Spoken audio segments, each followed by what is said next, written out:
importanteng balita ito dyan eh. Ha? Paano yan? Itong tungkol sa mga problemang kinakaharap ngayon ng International Criminal Court, ICC. Pwede ko ba sabihin, buti nga sa kanila? Huwag naman, huwag naman. Naku po.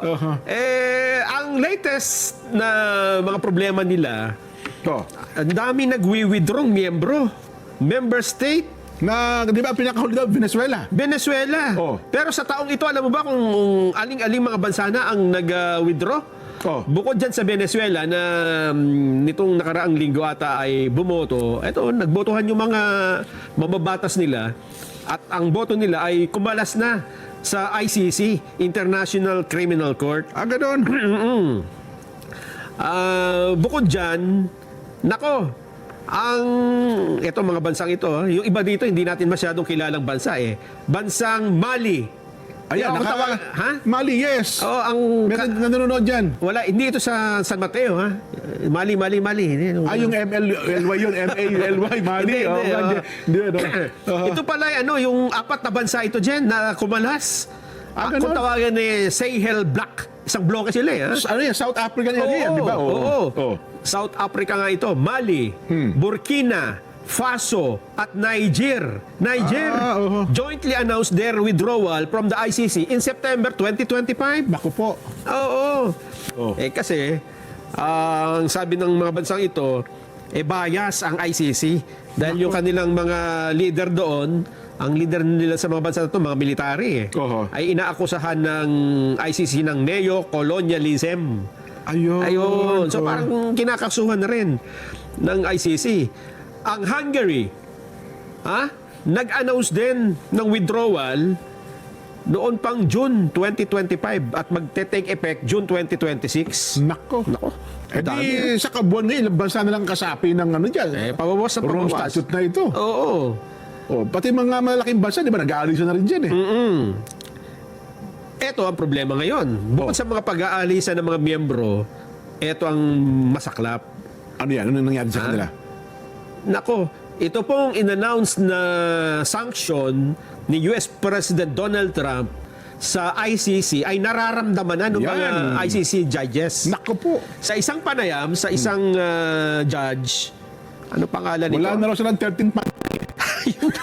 Ito si Judge Luz del Carmen Ibanez Carranza.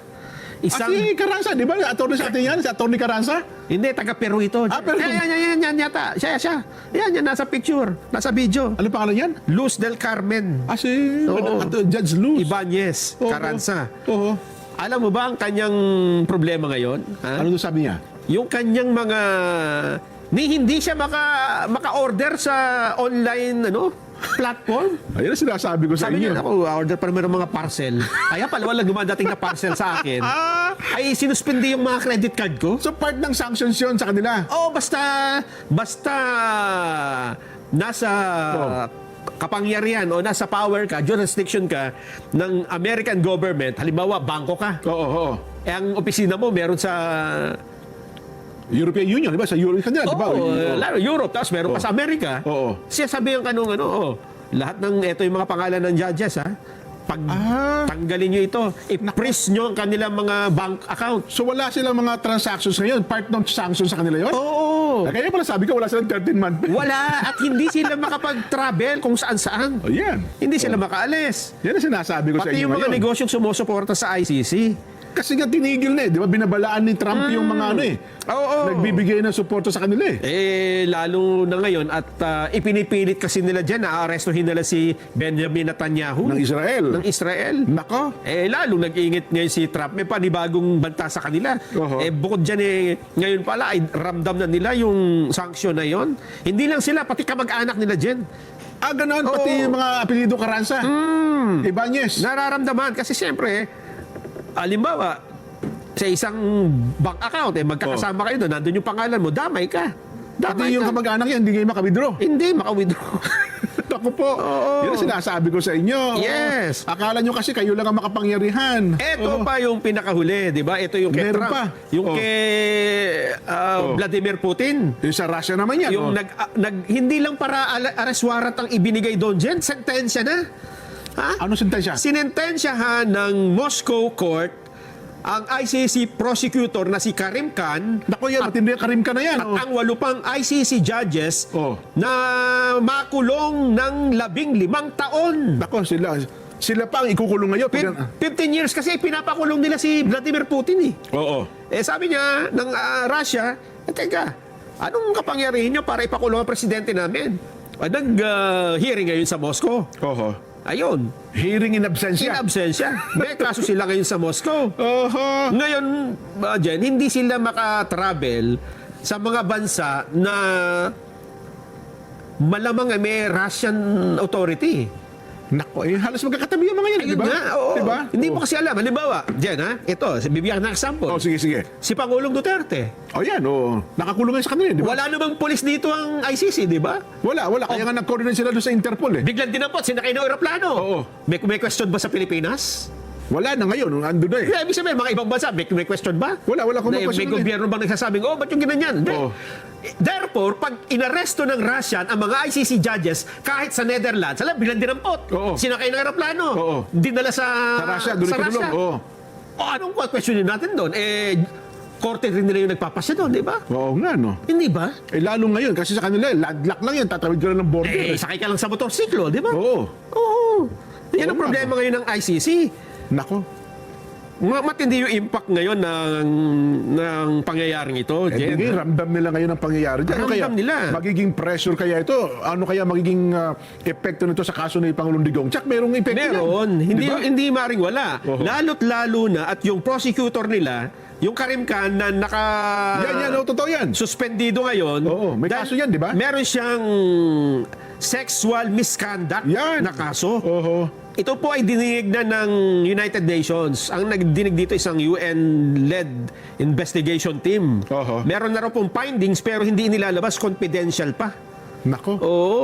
Pala, pwede rin damputin yan. Pag sinabing, na-receive ko yung text eh. Oo, pwede. Ano ba sasabihin? Kinopia lang namin yung Pilipinas eh. Oo. Oo. Ganun din ang ginawa niyo sa kanila eh. Oo. Group Ay, effort to. paano ko sinabihan ni General Torre? Oo, arrestin mo si- Iko-commission ka ng United Nations. Okay, ikaw commission ka ng Russia. Oh, yeah. Arrestuhin mo si Judge ganito. Oh. Naku po. Ikaw ang i-hire namin sapagkat magaling kang gumamit ng mga Ng mga telepono ng bilang mga- yan, arrest oh. warrant. Yan, oo. Ang daming problema. Ayan. Oo, ng ICC. Yari kayo ngayon. Kaya ngayon ay hindi natin alam kung ano mangyayari. Tapos, ang problema pa ng ICC, mukhang wala nang nagko-comply sa kanila ng mga member.